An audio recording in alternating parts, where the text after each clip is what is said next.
친박과 비박, 친노와 비노, 여야의 양대 계파가 총선을 향한 막다른 골목에서 충돌했습니다.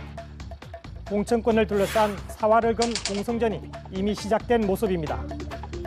김무성 대표는 공천권을 국민에게 돌려주겠다며 오픈 프라이머리 도입에 강한 의지를 보이고 있습니다. 1년 전 당권을 거머쥐었을 때부터 공천권을 내려놓겠다고 했고 그 결과 새누리당은 지난 4월 오픈 프라이머리를 만장일치 당론으로 채택했습니다. 그러나 총선 시즌이 본격화하자 친박계에서 반기를 들었습니다. 실현 가능성이 낮다, 시기상조다라며 회의론에 불을 지피기 시작한 겁니다. 결국 당 공식 회의석상에서 파열음이 터졌습니다. 비박계 중진인 정병국 의원이 포문을 열었습니다. 우리가 모두가 동의한 제도를 현실에 적용하기 어렵다고 해서 반대해서는 안 됩니다. 자신의 이익을 위해서 국민을 속이면 안 됩니다. 공정한 공천이 이루어져야 한다는 점에 있어서는 모두 다 동의하고 있습니다. 원칙은 정해져 있습니다. 그러자 박근혜 대통령의 복심인 이정현 최고위원이 바로 반격에 나섭니다.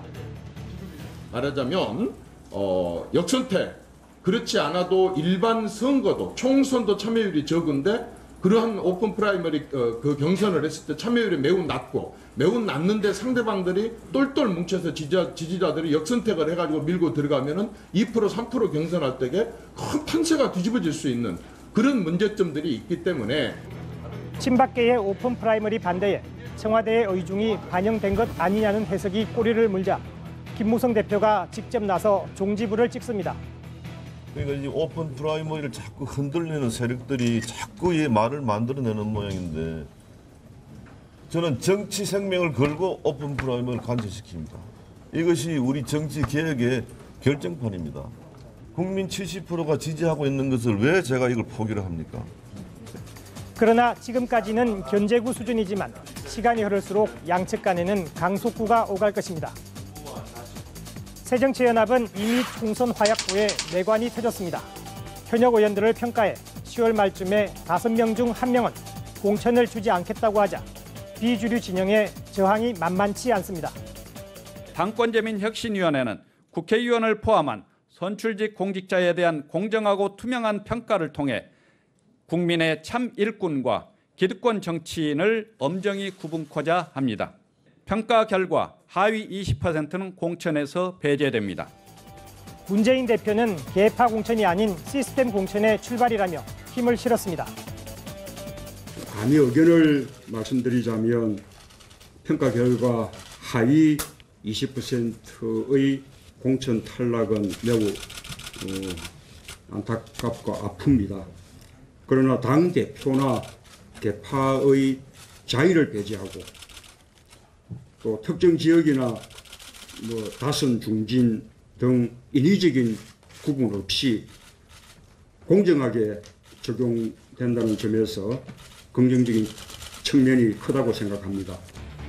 당 혁신위가 물갈이 대상을 구체적으로 적시하고 나서자 탈당과 신당 창당 움직임으로 어수선한 호남 지역 의원과 비주류 측에서 거세게 반발했습니다.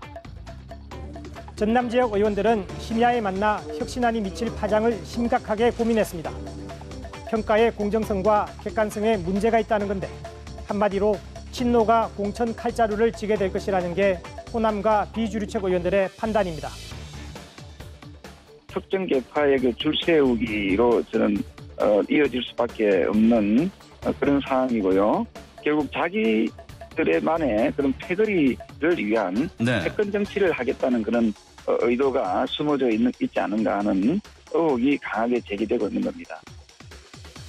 새누리당은 지난 18대와 19대 총선에서 승리했지만 그 과정에서 공천 학살로 불릴 만큼 피비린내 나는 계파 전쟁을 치렀습니다. 반면 새정치연합은 고질적인 계파 나눠먹기, 밀실공천 등 공천 실패로 말미암아 총선 때마다 무릎을 꿇었습니다. 내가 하면 로맨스, 남이 하면 불륜이라는 우스개가 있는데 정치권도 그런가 봅니다. 칼자루를 쥔 주류의 눈에는 공천 혁명인데 칼끝을 쥔 비주류에게는 공천 학살인가 봅니다. 총선 공천을 둘러싸고 여의도 정가에는 전운이 짙어지고 있습니다. 강영두의 여의도 족집게였습니다.